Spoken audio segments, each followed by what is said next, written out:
everyone. Spring weather. Yay! We're celebrating. Let's go ahead and take a look at the minutes and read through them. And there's a hard copy over there if you haven't gotten one yet, or it's in your email.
I motion to approve the minutes. I just have two suggestions or changes on the back of the first page. 1, 2, 3, oh wait, hold on, let me find. 1, 2, 3, 4, the fourth little bullet circle where it says Becky Hawk suggested. So two changes in here. So it says Becky Hawk suggested that we send it to CMS who can fill out and. I just want to return to the NCE. Okay, so we have that finished. And then 1, 2, third black square under that, it says Dan offered. I think that's just a typo. I think it's supposed to be Dane. Just add me. That's all I have. With those With those corrections, Yeah. All in favor? show of hands, all in favor? Okay, approved.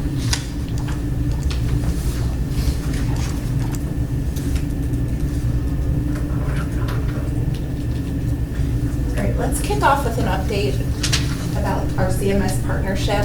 I sent an email talking about providing a draft to send to principals about pausing if they were already in motion collecting data, and Jeff has generously agreed to update us on what's going on with CMS and our partnership, and he even brought a handout for us, so we can see what you got. Yes, you don't have to take notes. I made 12 copies, so it looks like we have enough. Thank you. Mhm.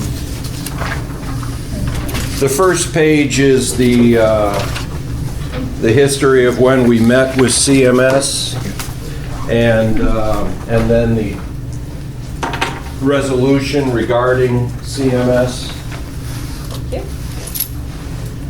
so that you'd have an original copy or verbiage of it. If you need it electronically, I can give it to you, or whoever. I can give you an electronic version of this if you want, or you can scan it in, whatever.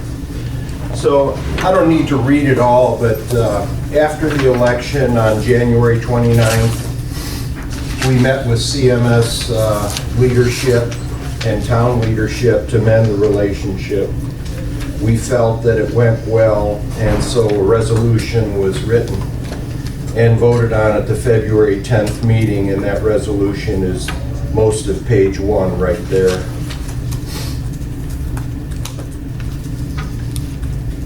Mayor Higdon signed it, and it's considered policy at this point.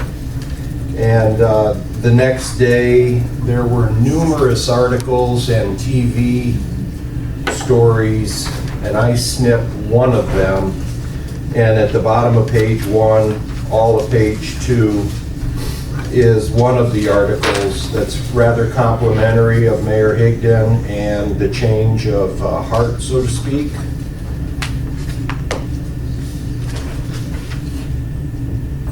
And I think it was, my commentary is that it was a feather in the cap for Mayor Higdon, there's no doubt about it. The bitterness between CMS and maybe Matthews goes back 15 years, and I've sort of been indoctrinated with it, where prior mayors had to fight for schools and things like that. And although they felt they were fighting for the citizens of Matthews and the children, eventually it became tumultuous, I guess.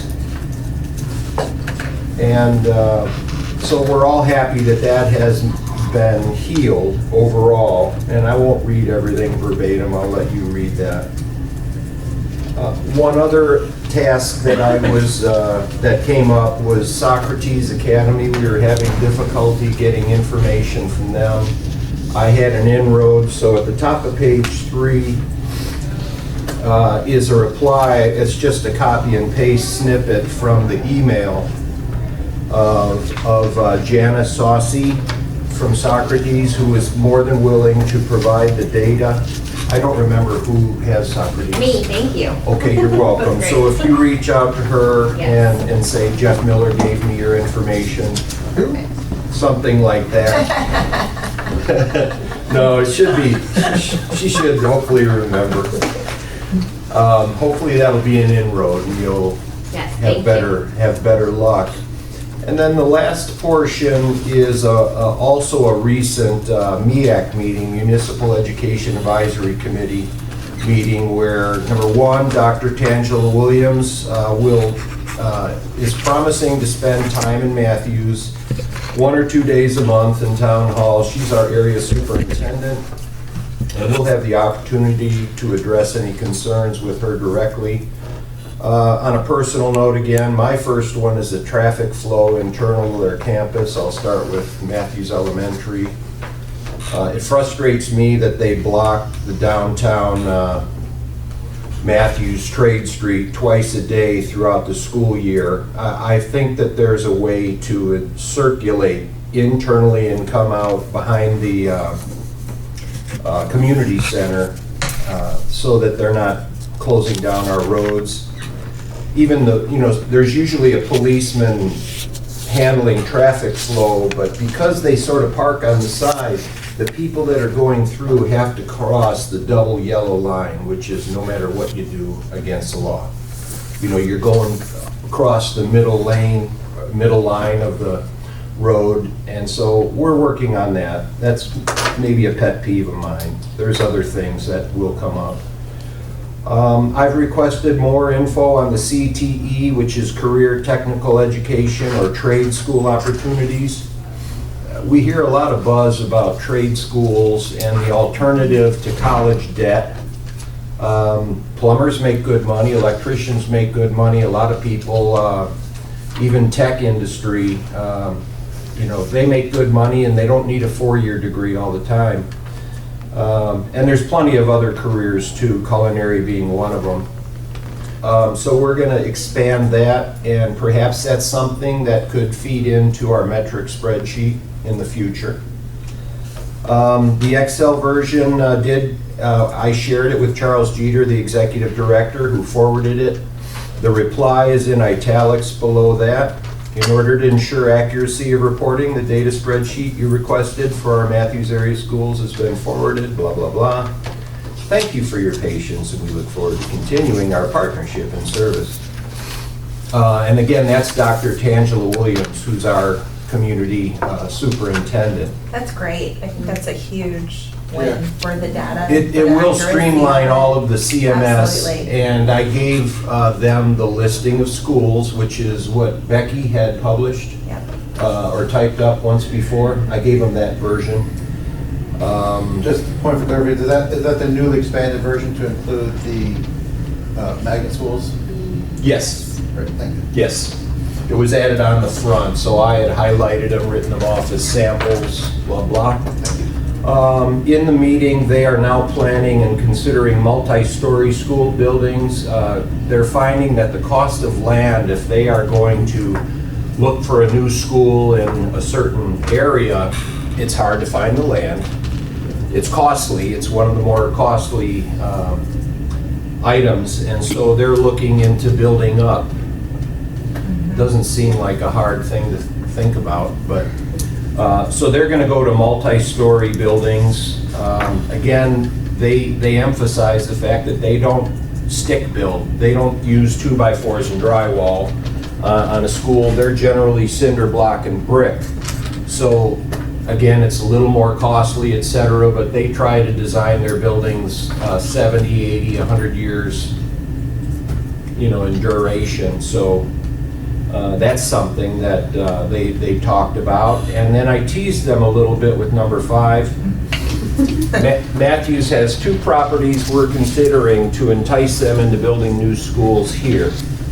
We've identified 2 locations in town. I'll keep them confidential right now until it becomes public knowledge.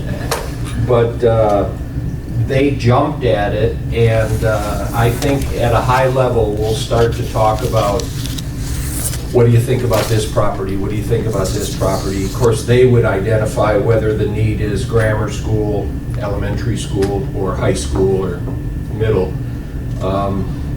But if the cost of land is one of their biggest expenses, and most of their existing schools are one level, at least the ones that come to mind locally, then if they had a new piece of a parcel of property, they could build 2 or 3 stories high and cut down the overcrowding, and we could eliminate the potential for the need of trailers.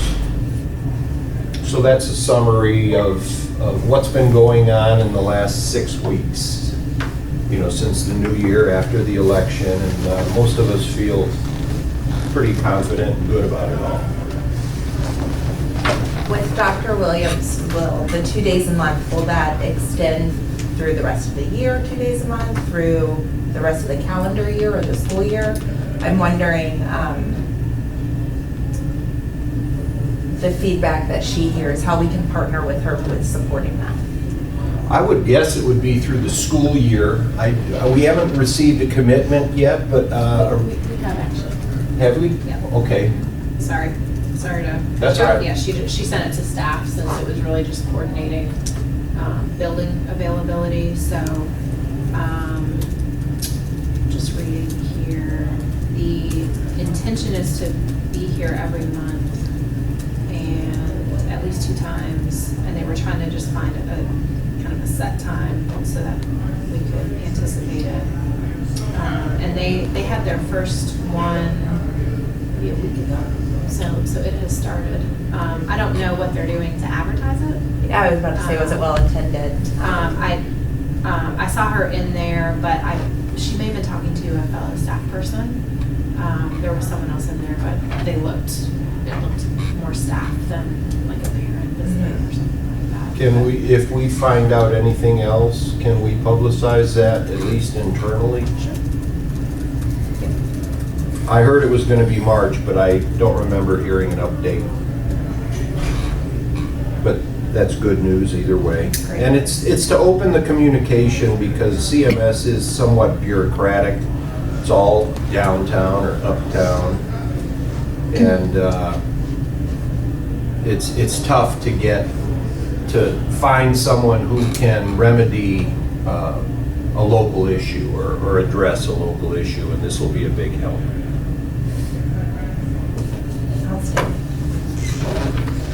So when they talked about going vertical with the buildings, was that only in relation to new construction or with retrofitting existing campuses? They weren't specific, but I think it was newer buildings.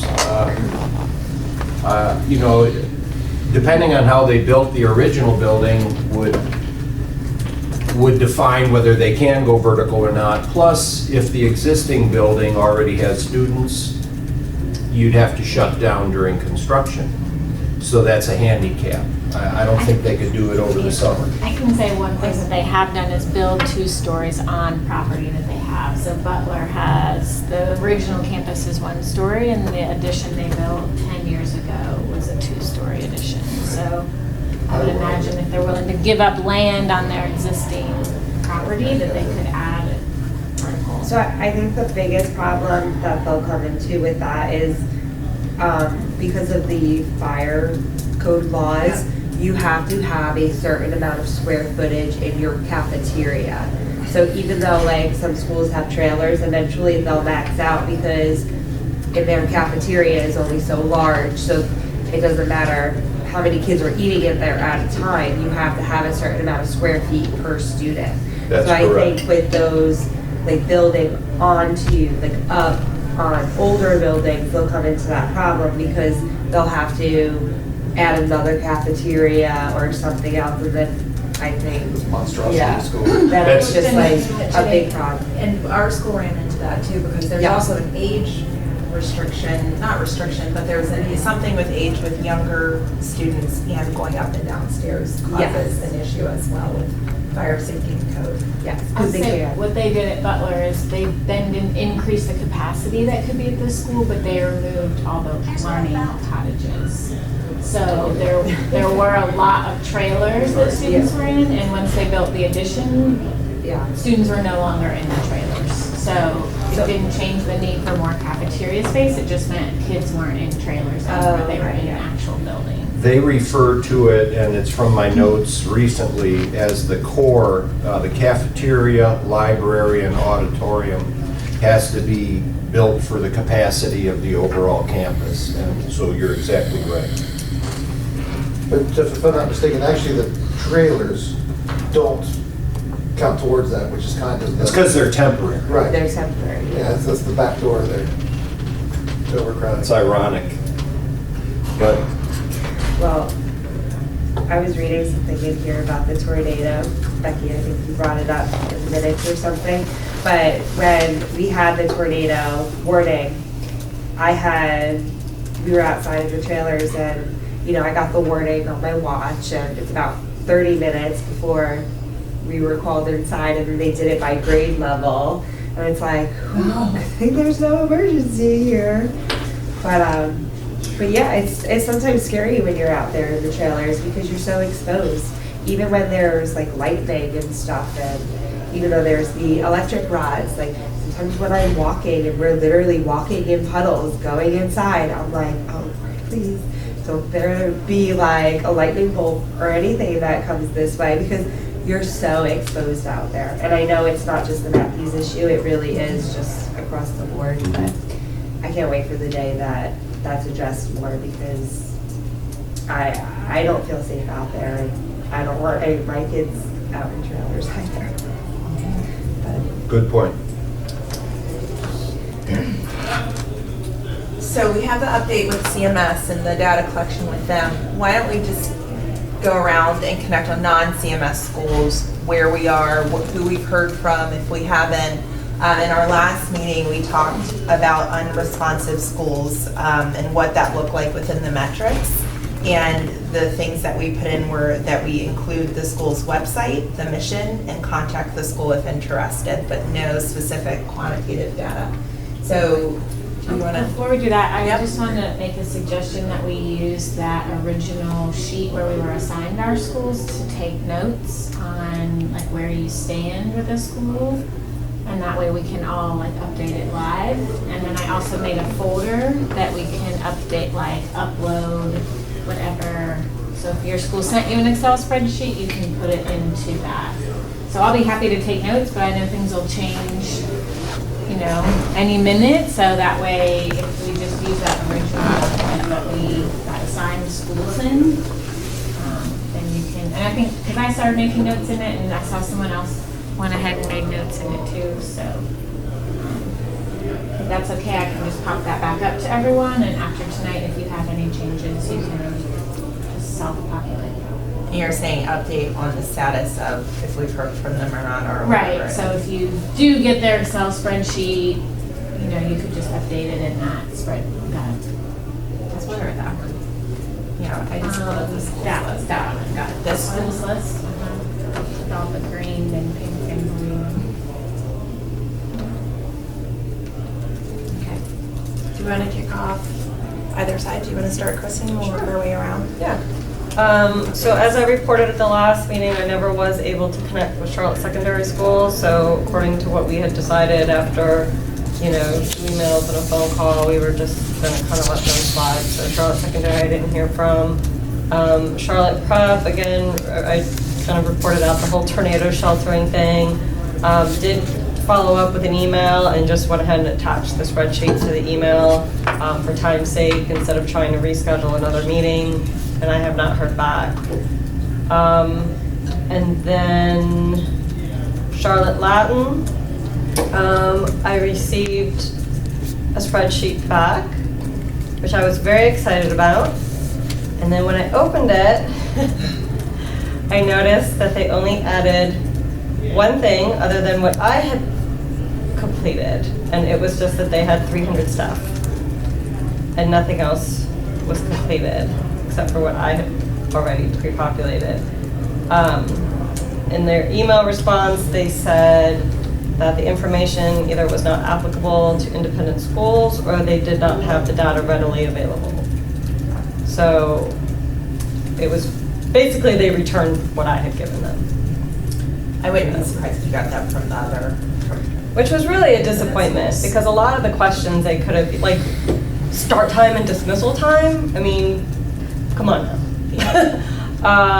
Number of teachers, like some of that stuff, they have. So I was a little disappointed, but I was at least appreciative that they returned something and that they communicated.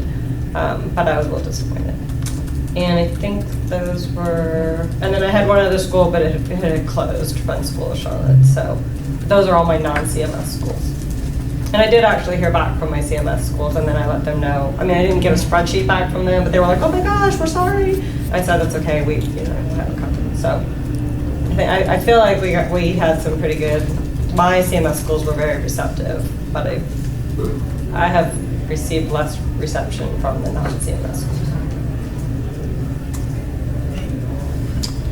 Yeah, so I think the only non-CMS school at the moment that I may do one more follow-up with is Abundant Life Christian Academy. Because I did get in touch with their principal, Alicia Guzman, and I had her on the phone, we talked briefly, I sent her an email, sent her the template, like we touched base like twice, but I've never received a response where she actually filled out spreadsheet. So I know we kind of talked about, I know at this point it's not necessary for me to follow up with her again. We've met our obligation to try to attempt, but I may reach out to her one more time. That's the only non-CMS school that I would say is kind of on the hook that I think we could get something from.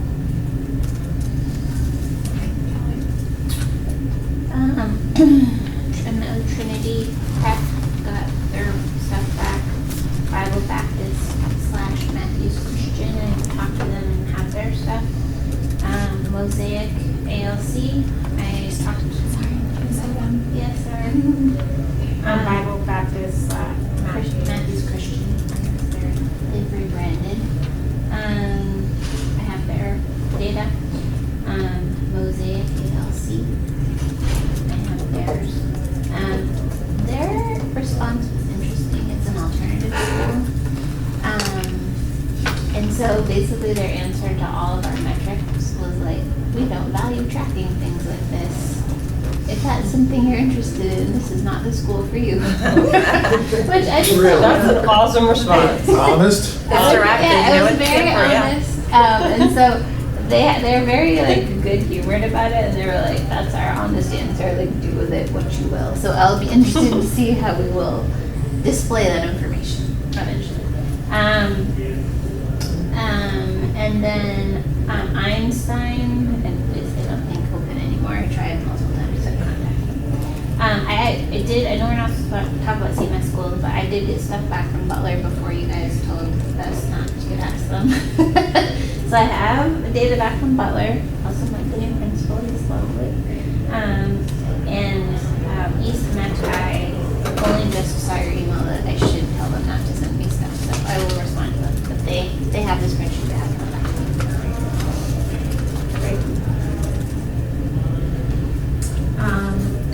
Bain Elementary, I sent them the email saying CMS is gonna handle it, so I haven't heard back from them.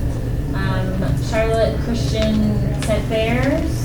Fletcher School said they were going to send theirs yesterday, but I didn't get it. Grace Academy, I have emailed 4 times, called twice, not able to get any sort of response from Grace Academy. And Matthews Charter Academy, I had a conversation, she has the tracker but has not replied to a reminder, so.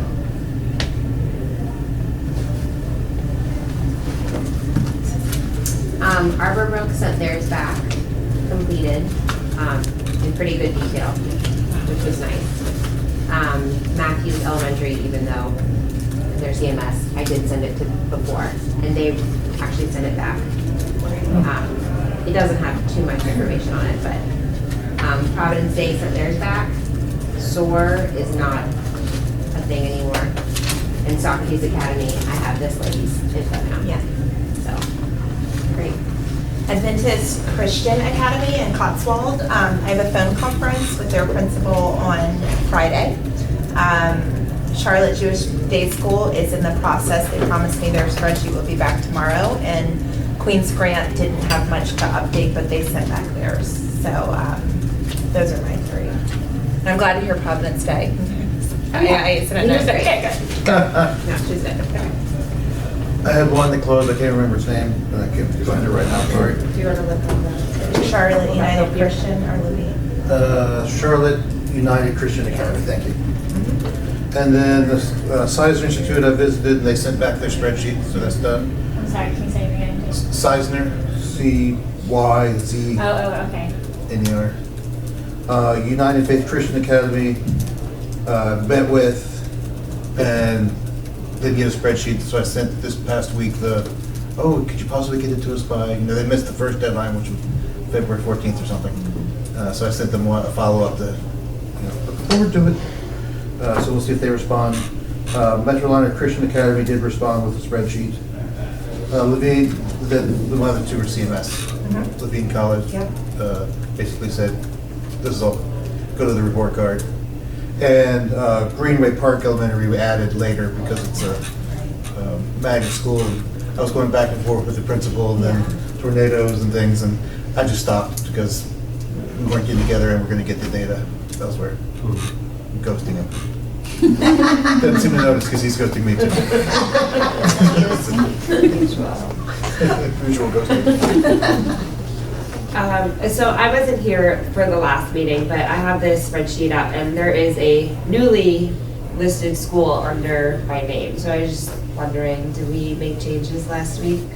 Because That's what you get for that. I never had Gray Friars Classic Academy, but it's here now. Like, did we lose somebody Did you get voluntold? or shares? I don't remember that being in the conversation. Remember adding Did something, did a column shift or something though that? I don't know. We All I added know them in is my name was January. not there. Yeah, but we and now just it added is. CMS. We just added Greenway, Lansdowne, And East Mac, and No. Those aren't new. Everybody, Okay. everybody This had is fun. updated. No, I had 4. We had 4 or 5, and I specifically made sure I signed up for 4 because I said I'll be working. All right, well, whatever. There's a school here next to my name, which I've never contacted and I've never heard of, so I guess I will do that now. I can take it, since I only have 3. Oh, will you? Yeah, That would be great. Is it the Gray Fair? Yeah, it's the Gray Fairs. Good teamwork. Thank you, I appreciate that. Somebody just said, oh, Jenny's underneath it, let's just put her there too. Okay, so Mitt Hill Middle, obviously CMS will take care of it, so that's great. Phillips Academy, I have their spreadsheet and it is fantastic. Very detailed. The principal was phenomenal there, so I'm thankful for that. And we're killing it in the other room, I'm just telling you. We got a lot more people in the other room. Cass, check this out. The next school, Crossway Academy, the principal is like, we're just kind of playing phone tag, where it's like, oh, we could do this day, and then she'll cancel, and then I could do this day, and then maybe something, my kids will be sick, so we're just like back and forth, back and forth. I mean, like when I talk to her, she seems receptive. She's not interested in like a face-to-face meeting, which is fine with me, but I mean, like even getting on the phone, it's like, well, this is too early, or this is too late. So we're just kind of going back and forth. But I think I might just send her this spreadsheet again, and you know, if she fills it in or adds to it. Right. But I almost think that like maybe it's like, it might be just interest, like, I don't know. And then my final school is closed. Okay. So based on this feedback, do we still, as a committee, are we still in favor of, for the schools that maybe haven't responded or won't complete the spreadsheet? Again, just including the school website with their mission and saying contact the school if interested? Just keeping it that general? Does Yeah. that sound good? Are you in favor I of think we that? have to move Because it's not forward. excluding them. Right. Okay. But what about quoting them if they say, if you care about this information, this isn't the school for you? Well, they've completed the spreadsheet though, right? Yeah, I mean, I think like I missed last month, so I'm not sure like what our plan is for displaying the information. We're gonna discuss that more today. We were Yeah. playing around with options. So I think it kind of depends on where we land there. Yeah. Wouldn't a school be embarrassed if other schools are totally populated and they did not respond? Maybe. Depends on the school. Yeah. I think depending on the medium, changes can be applied as, you know, as appropriate. I mean, if we lock it into a print document, then kind of is what it is, right? But if it's digital, things could be updated. We could do quarterly updates. We wouldn't have to nickel and dime it all the time. You could just, I think we agreed that, and I don't remember which meeting, so somebody may need to remind me, was it last meeting, that it would be yearly, an update yearly, unless it was something of the school closing or something big, versus quarterly because of the maintenance that would be involved. What if based on, like, I think Susanna and Jenny both said they had like beautifully filled out ones, it might be nice to just say, hey, before we do our official one, like, here are some, like the teacher and me, like, Samples. here are some examples of the effort that other schools put in. If you have any Ooh, I like that. final changes you want to make to yours before it goes public, like, consider this.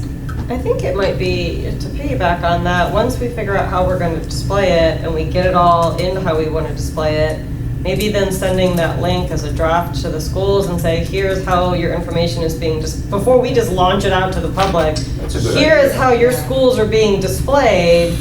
And then those that are completely empty will see that they're completely empty. If they care, they'll be like, oh, hold on, let me fill this in. And then if maybe they didn't take it as serious and they listed some stuff and then they see how we're going to display it and they're like, hold on, wait, let me change that. Not the report card data, but maybe some of their extracurriculars, Sure. or they just might want to change it on how it's displayed to the public. So maybe once we get a really good draft of it, we send it back out. Not to say we have to postpone what we're going to post forever, but just give them a couple weeks to review it and go from there. And we might get some more schools that way. I agree with you. In a PDF type form that, However we decide to do it, Excel Something that or they Google can't Doc or, alter. yeah, something, yeah. And Becky, maybe you can help me with this. What would be the best next step for the formatting, knowing that we want it as a form or a spreadsheet of some sort on the website? Would it be to share the spreadsheet that we have with you, and you share with tech, and they say, here's the best way to manage it? Or is it as, what would be the best next steps for that? Yeah,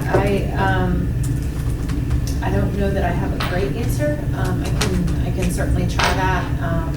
That's not something that I got to this last month, so I can do that moving forward. But I saw that it was an agenda item, so I didn't know if there would be any brainstorming as far as what this group wanted or didn't want, or examples of any websites that do currently display data that you liked that I could point them towards to give some kind of direction of can you emulate X, instead of just a blanket, here, what can you do with it? Because what I would hate is for them to put a lot of work into it, and then for this group to say like, oh, that's not remotely what we were hoping for. So I'm happy to take whatever direction this group wants to give, and if you don't know, that's okay too. We can let them take a stab at it. I'd just love to have something to give to them. And that was for tonight's brainstorm formatting options.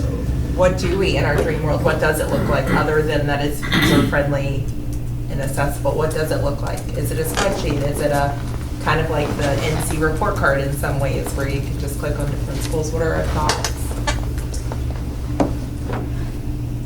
I have one if I can share. Yeah. Is that okay?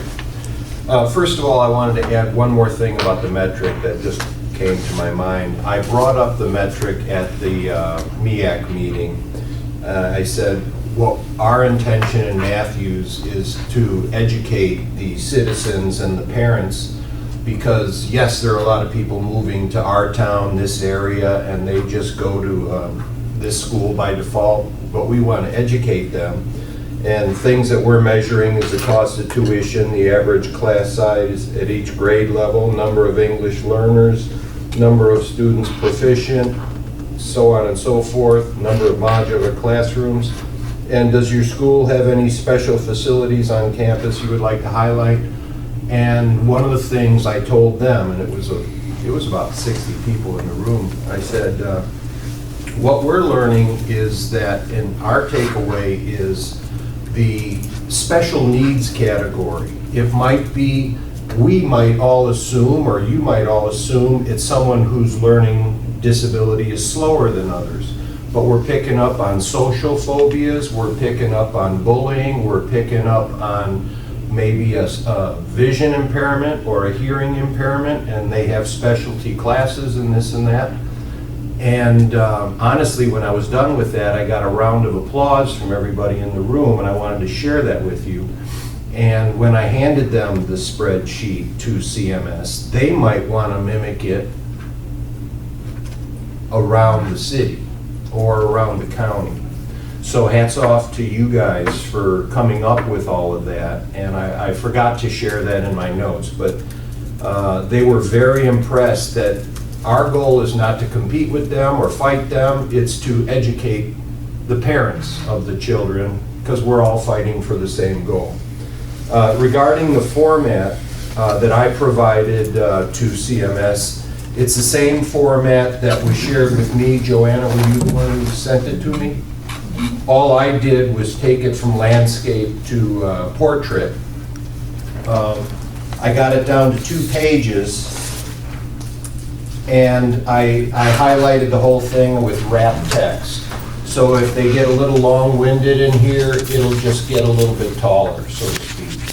And I told them, since it's an Excel worksheet, they can have a tab at the bottom for each school, or they can add a column and label the schools across the top and just have it on one wide worksheet. But I did it this way in case they printed it off and someone wants to brainstorm at their desk and then key in the data a little bit later. That's all I have to offer. I just like the idea. I'm not a tech person, so I don't know how we want to do it. But I do like the idea of being able to easily compare schools versus one PDF on this school and one PDF that I have to, as a parent, pull up every single one and then go back and forth to try to compare. So it would be great if we could, so I could easily see, like, okay, class size. Okay, got it, right? Like, just instead of having to keep opening and closing and comparing. So one, I was gonna say a benefit would be keeping it in Excel, and if we were able to make a little tutorial Zoom video on how to use like filters and all the tools, because not everyone knows how to do that. But if, to Kristen's point, class size is the most important thing, then we could teach folks like, hey, here's how you could sort this whole spreadsheet to show you class size ratio, and that way, it's a tool that they could use that doesn't cost a lot of money to develop. But I think if we keep it in Excel, it would be really helpful to provide a tutorial tutorial on it. And I guess I just want to clarify, is that what you're talking about, or is it more, you know, how on some consumer websites you can select 4 options and it'll pull up and then you can compare that subset side by side? I want to make sure that I'm asking for the right Yeah, I appreciate thing. that. I don't know if I know what I'm visioning, to be Okay. honest. That's why I started it with, I'm not a tech person, so I don't really know what I just, anything that makes it really easy to compare, so that it's not in individual PDFs where I have to open 50 different PDFs and look at 50 different, so either that or the Expel, whatever works. I like that because when you first said that, the first thing that came to mind was, well, if I'm comparing one school over here and the next school is like 10 over. That's true, too. Like, That's a when nightmare. you first said that, I was like, Yeah. that, I hate that. Yeah, I hate that too. But like, if I could select my top 4, Yeah. then I wouldn't come into that problem. But that's an Excel thing, you can actually hide the columns. Sure, you can hide Oh, okay. And columns. you can see them right next to each Because are you gonna be comparing like 50 schools? No, you're gonna be comparing like, maybe like a couple high schools, right? Or a couple elementary schools together. Yeah, like you can filter to only show the elementary schools and then only, I'm just thinking like the cost Yeah. of developing versus like a no cost, which is Excel, people will have to, we can teach them. Well, I'm pretty strong at Excel, and as I hear you brainstorming this elementary, middle, high school, a tab at the bottom could be elementary. And if there's 6 elementary schools, there could be 6 columns, and it'd be easy to compare. And then another tab could be middle school, high school, prep school, whatever categories it would be. And that way, you're only dealing with 1 tab per child and a few columns. I'm a little concerned. I think that we need to get our data sterilized before. I mean, we're focusing on formatting right now, and I agree, we need to make some decisions. It sounds like people want an interactive, so they don't really want a static PDF, right? You guys, sounds like everybody's, so that's focused there. I think when I looked at the data we collected, there's a lot of good information there, but it's not collected in a way that really would be easy to filter at the moment. It's got to be cleaned up. I agree that I would think like Google Sheets, we've been using it for collaboration purpose. Can do some pretty advanced things to have that all together and filter on whatever columns people want. So if they want to look at specific grades, they could just filter on the grades that they want to look at. They could filter on the locations, zip code, whatever we want. Okay, we can make all that. And there are other analytics tools and things within Google that we could choose to leverage. And if I remember correctly, you guys can correct me if I'm wrong, the town has a Google account that you guys could basically host it. So it's in a managed service that I think the town already has, but if not, it would be an expensive thing. And then from there, it can be built upon, and it can be embedded onto the town's website so that it's basically just right there. So that's kind of what I would. I think, all Yeah. it's beyond. So if I kind of were, sort of set up, we've got some good things going, and I know and maybe it's potato, right? Maybe people are saying Excel, but they're meaning Google Sheets or whatever. But I would kind of say just get it in one spreadsheet tool. Get your data really clean, right? And then start using filters to play with. Do we think that it's just at the base level, all of the data is there and clean and comprehensive that people could filter and get the results they want? Once that's right, we can build cool visualizations and ways to put it on websites and ways to make it interactive is not really that challenging. It's not that huge of a lift. Honestly, it would be more cumbersome to try to bring it out as PDFs and things than it would be to make it, Well, but you embed on a can website. protect the cells and still let it be sorted. Yeah, and you can do that stuff on Sheets too. Okay, I don't know how to use Sheets, Okay. so we'd need someone that could Well, do It's that. very similar to Excel. I don't get my sheets together. Yeah. it sounds like, there's a spectrum. The simplest would be, for us, post this massive spreadsheet online and just let people do with it as they want. My guess is, it's so massive, it's just not user-friendly. And just, people don't want to take the time to Yeah. sort through tables and columns. You know, on the other spectrum is talking to the web designers about building out a whole new thing. Using our spreadsheet as the database, and through SQL queries and things, we could set up filters and queries for specific data. Probably somewhere in the middle is us bringing some sort of Google Sheets, which would probably give close to the functionality we need. Yeah. I don't think version 1.0, I mean, Adam's ideal would be that we build a web application that would serve this stuff up in a really clean way for people to engage with. I think that would take some technical expertise and some funding. I think given this is like at this point, we haven't lifted anything other than collect data, version 1.0 could just be that a little bit more engaging spreadsheet. Start there, make sure we have stuff clean, make sure we have it available, and then see how much people like it or dislike it. And I agree that this idea of a video, so that a landing place, if the town website had a landing page that said why we did it, what it is, and a little video, how to leverage it, and the data's clean, I think that's a huge win. That's a great start. What do you mean by clean? Can you expand on that?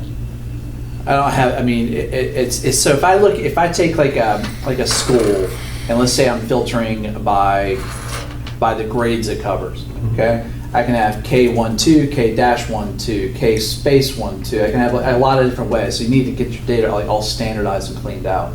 So it's all in there. It's written in different ways. It needs to all And work. so it needs to be consistent. Otherwise, it just makes it complicated. So when I go to filter blue, I gotta check BLUE, BLU, BLB. I have to do all these different weird combinations in order to get just what should be one little checkbox.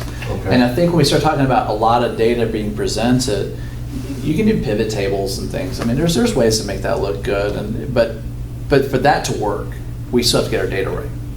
So we've collected a lot. We just need to we need to sterilize. Adam has volunteered himself to sterilize. I knew more I was talking, I would have to get served after this. Adam is but- going through the No, data I'm and totally clean. willing to help with that. And I would like to not be in there doing it alone, because you'll have to make decisions on how you interpret some of that stuff, right? So I'd like for somebody to be working with me. Perhaps at some point you could do a quick look over and then let us know, these are the things that you'll probably need to change in your own spreadsheets. and- I can make a video. And we can. This will be a style guide.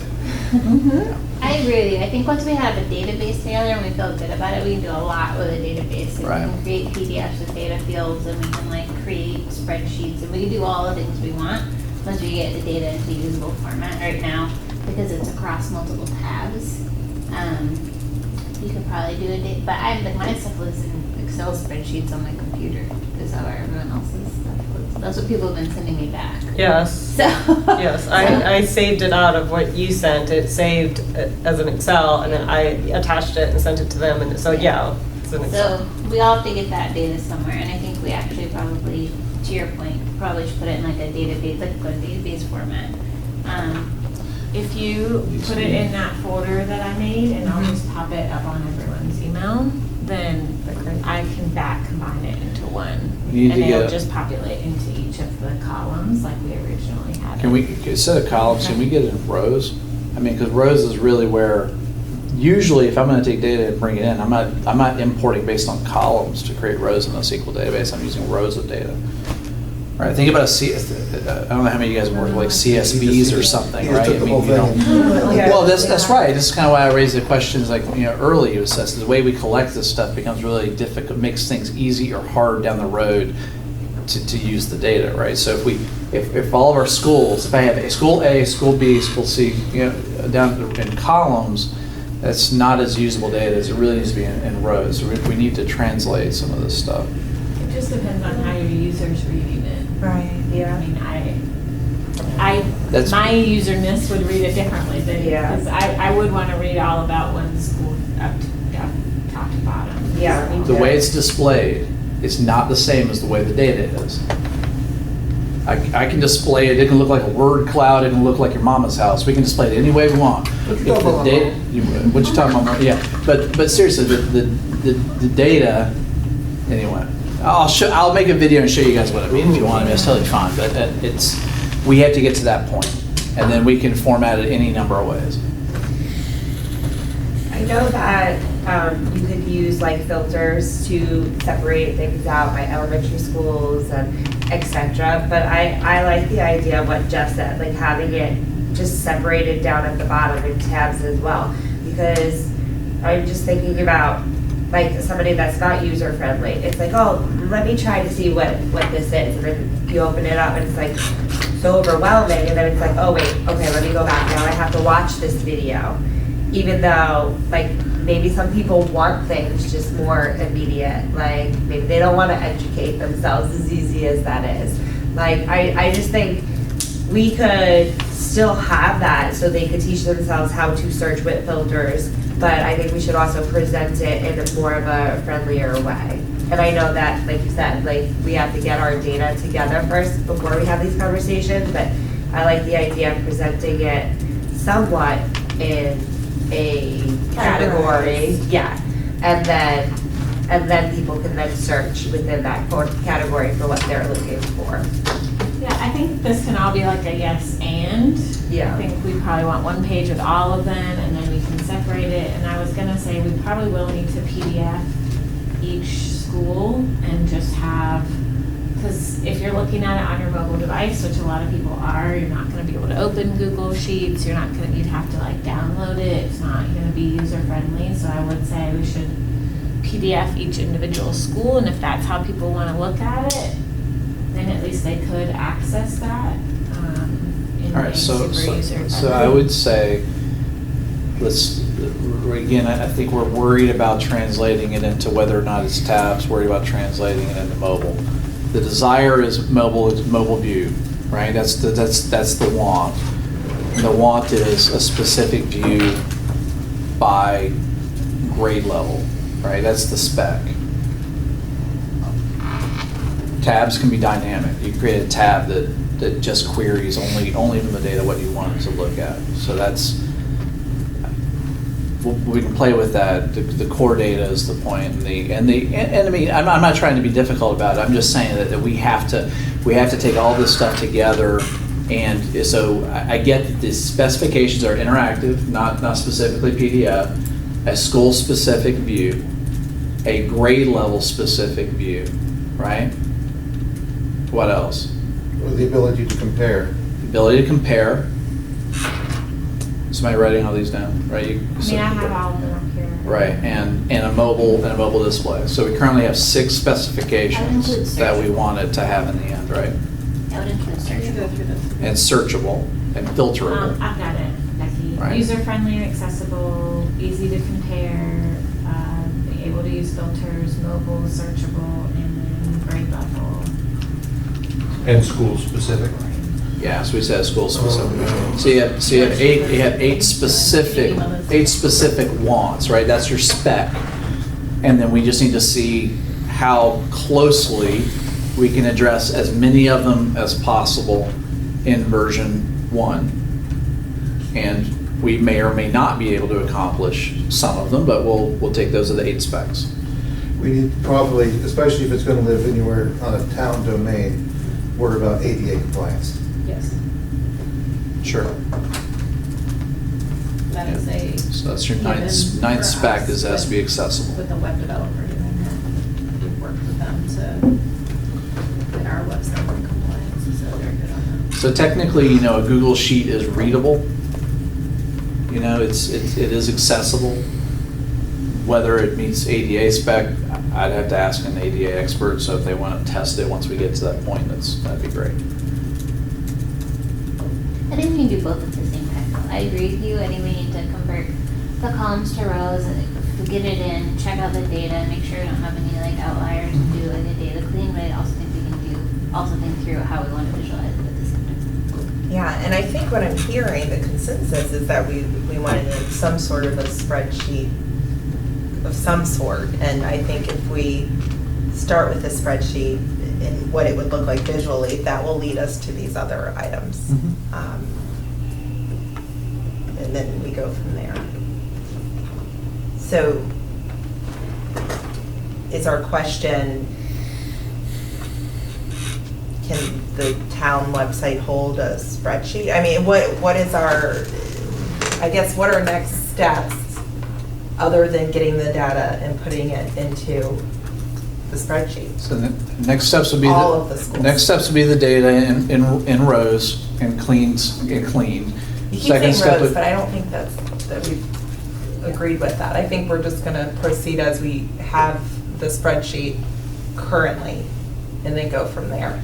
I agree. Okay. Just because that's gonna let us see like, okay, this is the response that we had for every single school on like, start time. And then we can look down the row and just make sure that like everyone gave us a start time that made sense. It's just a data cleaning step. You can put it back into columns. Yeah, we can, Okay. after that, we can do whatever we want with the It's easy data. to switch back and forth. So Yeah. I'll put it into columns and I'll send it to Adam and he'll put it into rows and we'll data clean Okay. and then we'll put it back into columns. Doesn't hurt the columns or the rows? No, it's just a formula in Excel. It'll switch every row Okay. into a column and color. Doesn't hurt anybody's feelings. Okay. And then we need to verify, if we do have Google Apps, so Google Sheets through the town, is that a viable path?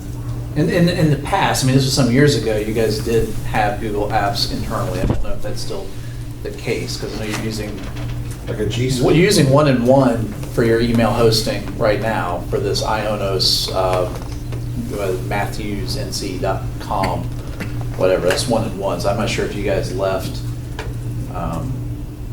Google Apps or not, but you guys used to have that.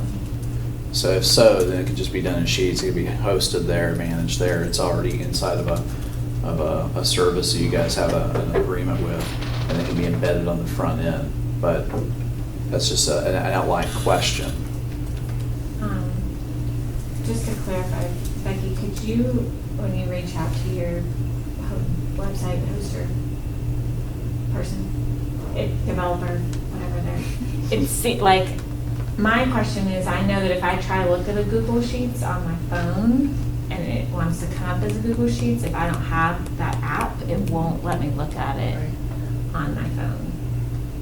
So I guess that's just gonna be the question is, if we decide that the Google Sheets or Excel is the best way to be able to do all these other specs that we want. Wouldn't be more accessible in Excel than it would be in Sheets. No, I'm agreeing with so, that. If yeah. we decide that Sheets or Excel, which are effectively the same thing, is how we want to be able to compare and sort and filter, then the question is, what's the second form that we have to be mobile friendly? Because I think unless we pay someone to build a whole web-based platform, we're gonna need two ways to access it. One that allows you to interact with the data and one that allows you to just. Well, I think what Adam's saying is that basic functionality is built into G Suite. But if you don't have the app on your phone, it won't let you open You can if it's in view, well, I see what you're saying, and to some degree, yes, but you can actually embed a sheet on a page. It will render in a mobile browser. The way that we choose to sort of create the display, whether it looks well on a mobile device or not, would be somewhat up to us to review. If you're trying to open the full sheet or edit the full sheet, it would require the app, which is on any mobile device.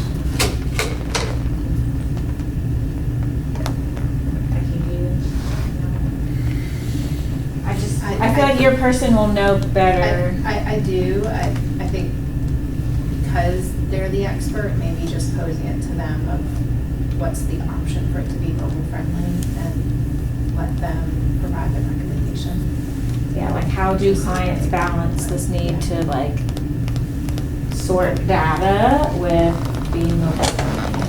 I think we need to try to like, to your point, I think we probably should offer the data in multiple different ways, just because I think like searching through an Excel file sounds like fun to me, it's like what I do in my life, but like, for lots of folks, like, they might not have familiarity with Excel, it might not be like something that they wanna do, so I think like maybe in that case, we do create like profiles for every school, or I think like we might wanna present that, information in different ways, so that people kind of choose how they wanna engage with it. So like, if you wanna drill down in this Excel file, like that, go for it. If you wanna like read a profile of every school, you can do that too, and I think once we get the data in a usable format, it should be easy enough to come up with some of those. Like NC report cards is supposed to do, except it said, it's like, here, you want the data drilled down? Yeah. It's in Flash. Yeah. Yeah, but that's what I was thinking about formatting Yeah. and having that accessibility to all the schools other than the spreadsheet. So, next steps, Becca, do you feel like you have the questions, the needed questions to get an idea of what? Yes, with what Joanna is gonna email me, just to make sure that I've captured it and the two match. I can bring it to them, you know, I think what triggers in my mind is this starts to sound more and more involved as we keep talking, unless it is just a drop of an embed from a Google Sheet. So from a cost perspective, that's something that I would anticipate that they would end up providing us with a quote for what they think the work would cost, if they can give an estimate, and then it would be something that would go to the board for consideration of funding. Since this group doesn't have a set budget to be working from, and then they would make the determination from there whether or not to fund it. So we would just have to get through that step before we move forward. Would that give us common consideration for funding? Just a proposal. A proposal. That's to move town council, right? Yes.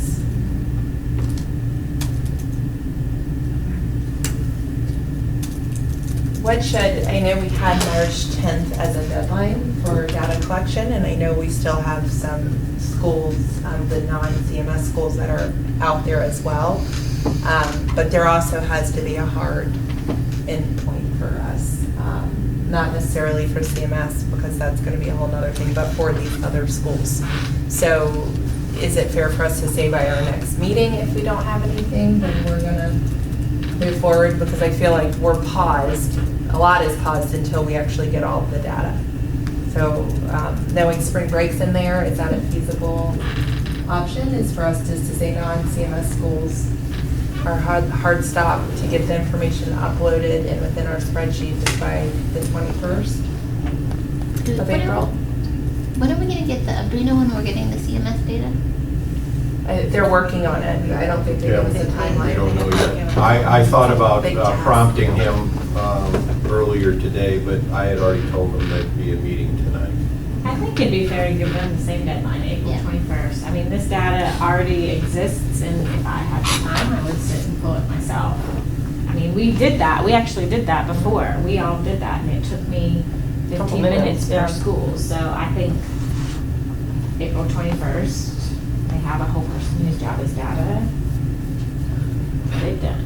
And for MCE, for all of us, all of our things uploaded to the spreadsheet that Joanna shared with us. And then I'm the goal. gonna make a new fresh one Okay, for fun. for fun.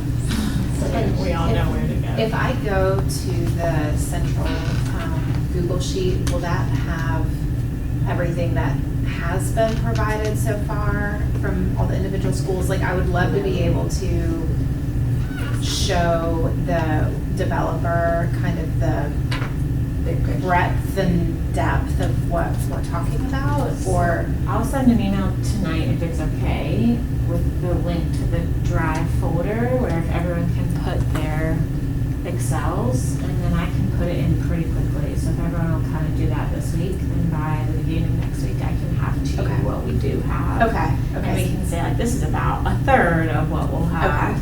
Okay, so I can at least show them the template and then say that it's gonna be approximately, I can't remember how many schools we're at with the couple that have dropped out. To at least give them some sense, and then I'll just keep them updated as there's something that's a little bit more robust.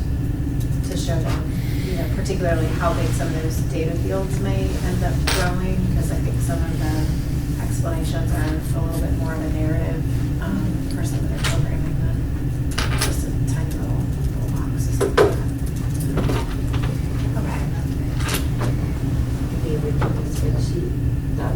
So what we currently have, make sure it's updated, correct, Joanna? That's what you're asking for, so that we can send a sample to the tech team to see what it would look like if posted. And then the next thing is that our schools, last call for everything for this committee to have uploaded into Joanna is April 21st. So we can actually work with it and move forward. And I'll let CMS know about the April 21st. Perfect. Okay. And Joanne, I'm sorry, you said you wanted us to update the original spreadsheet, or, because I had emailed you mine. What did you want me to do with that? Like you just emailed me yours? Yeah. Oh. But, I'll put it in. If you want to email it to me, I can drop it in the folder and then put it in. Okay. But probably what I'll do tonight when I get home is, the one list of all the schools isn't up to date. It doesn't have all the magnets on there. So I sent you a message, Erin, just to say, can we update that one list? But I'll just tag everyone, like, I'll send you a couple links and I'll explain all the links. Thank you. Tell you what the explanation is, I'll just explain everything now.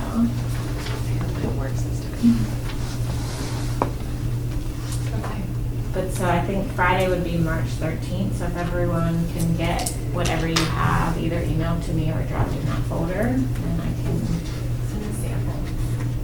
Combine what we do have, send it to Becky. I wanted to take us back, if it's okay, to Adam's point about like a landing page. Just because I don't know if it's okay to take us here. Like, I have a friend who's gonna have to pull her kid out of the charter school that they're at because the school's not following the IEP for her child. And she's asking a lot of like advocacy questions, and I just feel like it would be so advantageous to have on that landing page, like, do you have an educational concern? Like, here's how you could contact the NCDPI charter school board, or here's how you could submit a blah, blah, blah to the independent schools. Like, if you need help, if you need an advocate, like, that's where we could put the area superintendent's meetings on there. Like, I feel like a little advocacy page would be really valuable, if that's okay. I think that would be fabulous, because I have a lot of friends who know I'm on this committee, and they start sending me, I know we talked about sending those to you, but you could get really overwhelmed when we could actually be sending them to the people they're gonna really need to talk to. Yeah, and that was one of the things, and I'm glad that this just came up, because I was saying, well, I know we don't have a lot of capacity to do a whole lot in addition to this big spreadsheet, but what else?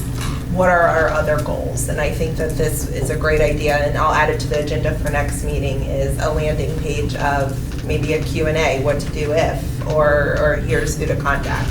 So I'll add that to our agenda. Maybe we can dive in and flesh that in just a little bit too as we tag team this approach. Okay.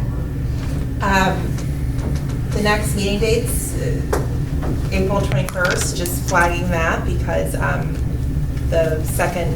our normal meeting date falls during CMS spring break. So April 21st is the agreed upon date for our next meeting. And then I threw out May 12th, which is the second Tuesday for our May 1. Does that work for everyone?